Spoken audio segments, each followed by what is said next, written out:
Yes, good evening. Um, I think I'm gonna start this one by talking about a case I just watched. I like true crime. I used to watch a lot of Forensic Files, the First 48. I don't know why I just kind of stopped watching that.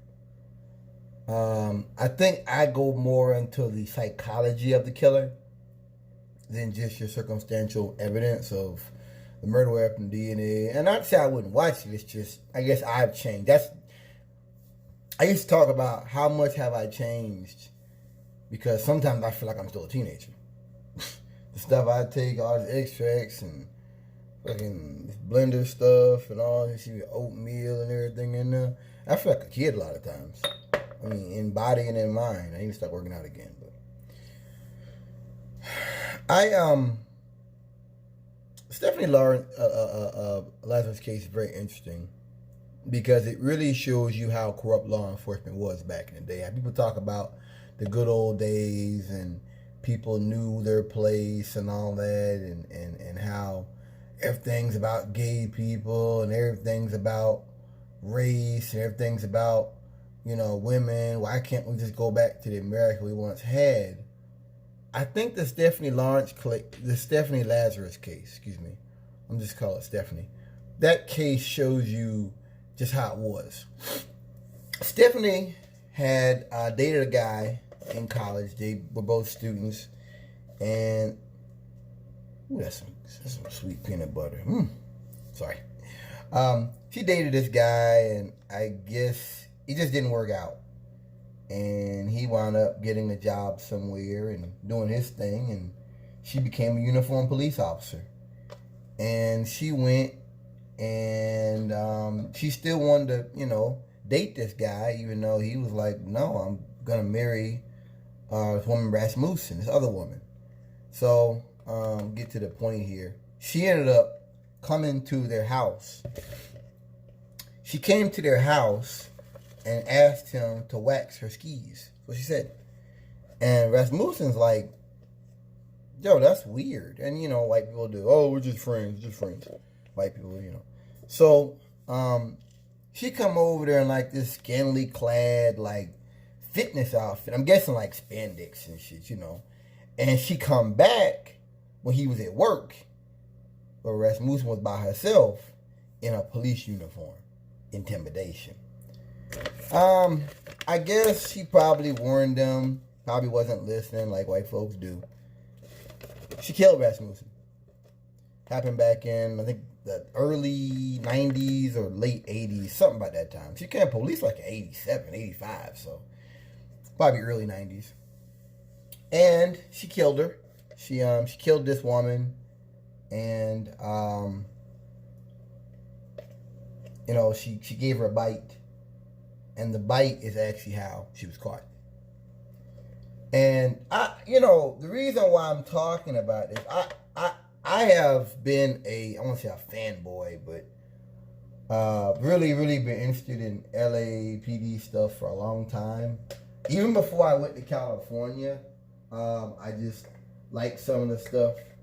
I like their culture to a certain extent. Honestly, if things went a little bit different, if I go back in time, I know years ago, they had a thing where they were paying people a lot of money to go to the police academy out there. And if I had the money and I knew what I knew now, I would have dropped everything and went out there in a heartbeat. It was a lot of money because it's like 2009, 2020. It was like I was about that age. I was either about that age or over it of being able to join the police academy. It's I'm not going off subject, but I said it before that to be black and to be gay and stuff, and living in Charlotte, living in these towns, you're not really appreciated and you're not really respected. I go on these. I went on a website earlier reading about the crime maps. And they were talking about people that come from other places were like, yeah, Charlotte's a nice place if you're used to living in a really rural, conservative area. But if you come from a big city, it's not. It's nothing. And that's how I feel. You have to leave the South to really see just how repressive it really is down here. Moving on. So, Stephanie Lazarus, she killed this woman. She set it up to make it like a burglary, and she went on with her life. And she became a detective. She became a really good detective. She was in internal affairs. She was in a whole bunch of special. She became a detective. The first investigation, 2009. And I looked it up. That's when the crime rate had decreased. That's actually when they had like a federal monitor that ended. It was a definite landmark time for LAPD. And she this woman detective was going to investigate it, and she started looking at how DNA was missing, evidence was just all over the place. I think she figured out the DNA was from a woman. And that's weird because most burglaries are of a man. But it was a bite.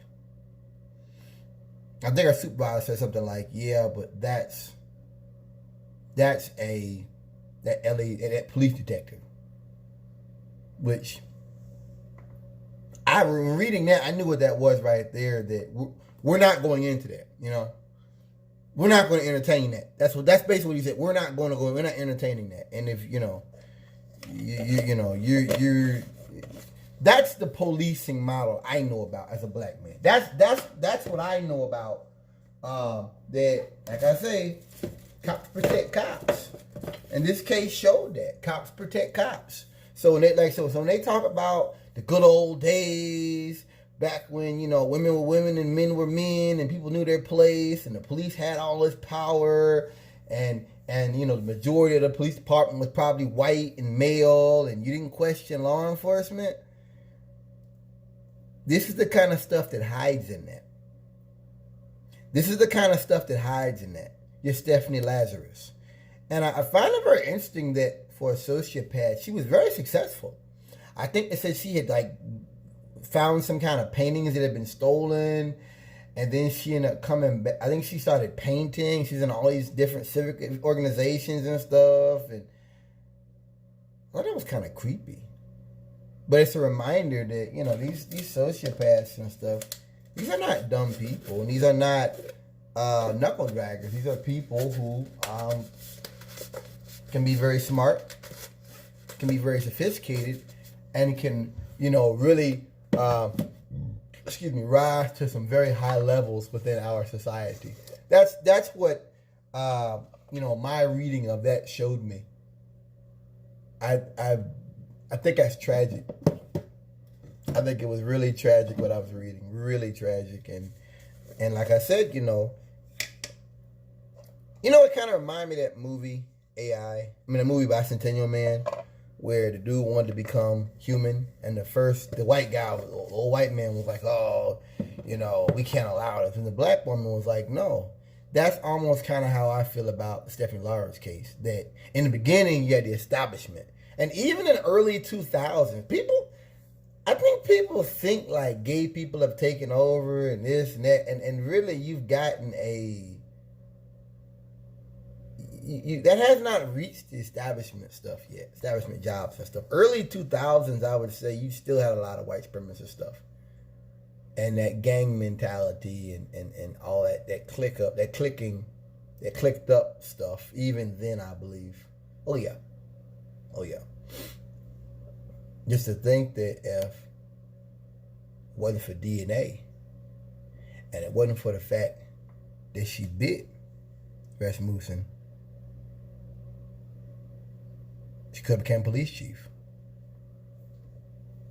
We don't know. We don't know where her career would have taken her. I think it's tragic. I think it's sad. And I think the fact that she goes deeper. That same woman, the first detective, the first investigation, she said she had tried to investigate some semen or something that they thought, they were like, well, this has to do with the strangler, the hillside strangler. And she wanted to investigate it further, and I think she said they said we're not going to open up that can of worms. and the DNA, the evidence samples were destroyed.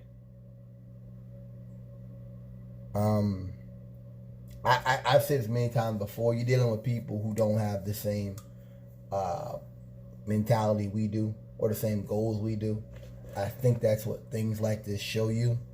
To me, I think it's kind of sick, because it's sick that this woman is laying dead in the grave.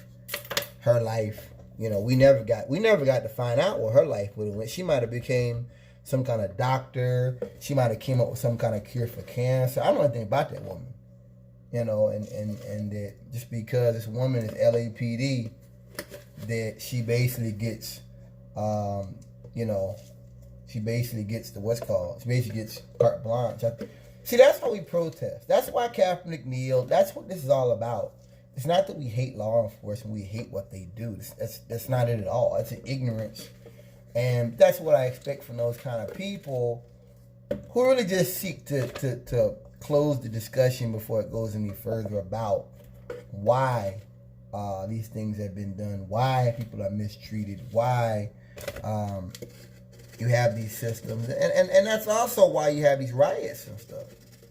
I think that case, just the comments I've just read about, really, that's what corruption is.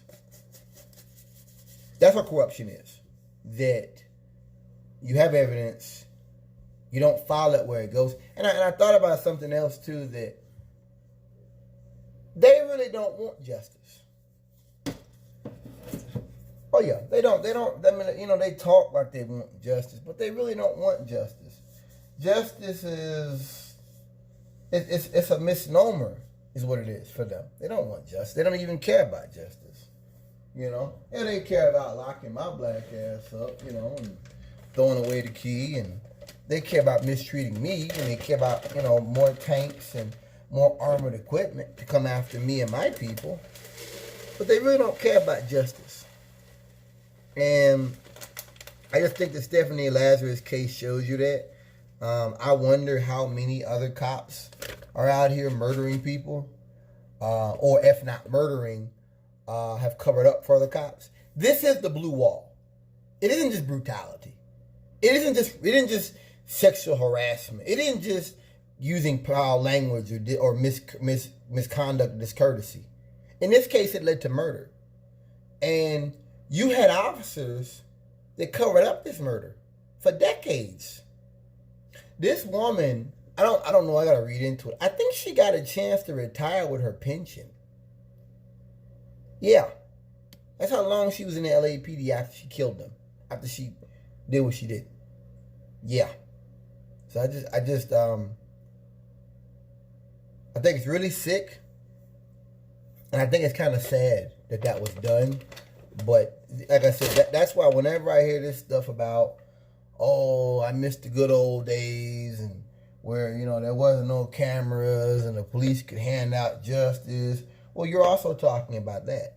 You're also talking about that kind of philosophy, of cops do no wrong, and it's kind of funny too that she's a woman,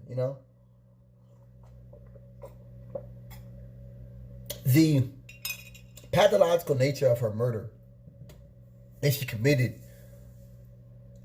If you didn't have DNA that pointed to that, I wouldn't have said it was a woman. I wouldn't have said that it was one. I wouldn't have said it was a woman at all. I would not have said that.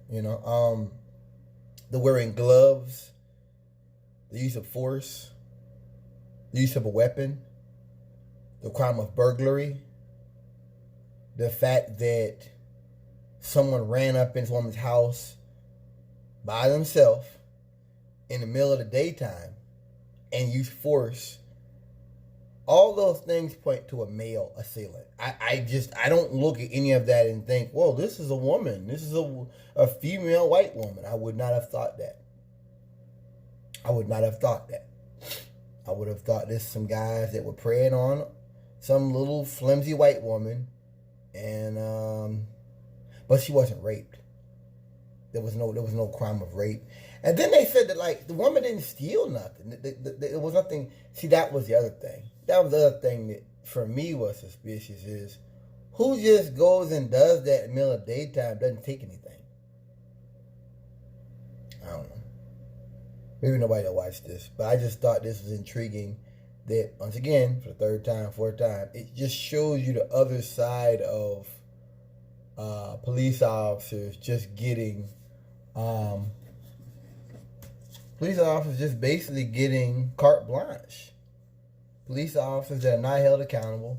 Police officers that have people around them that basically think they can do no wrong. And that they basically, it's us against them. Yeah. But like I said, you know, just taking it to the bigger picture. I'm always a big picture person. I'm a big picture guy. I think about these police shootings. You know, there've been a few cases where police officers abuse people, and later on, evidence comes out that there were cops that knew. The Abdur and Lolima case is a key case in point to police officers that knew about wrongdoing, but did nothing to shed light upon it.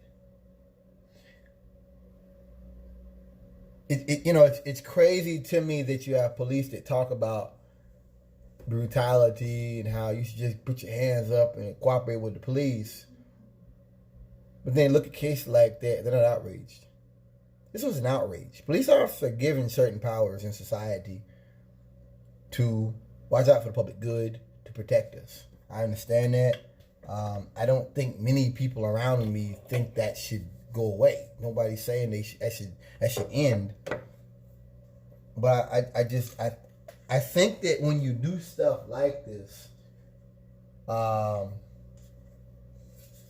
you make a mockery of the law. It's like that guy they had in, I think it was Mooresville years ago. He had stopped a woman. And I think he had sex with her. I don't know if he raped her or whatever. And she was like, my dad's a police officer and all this. And he killed her.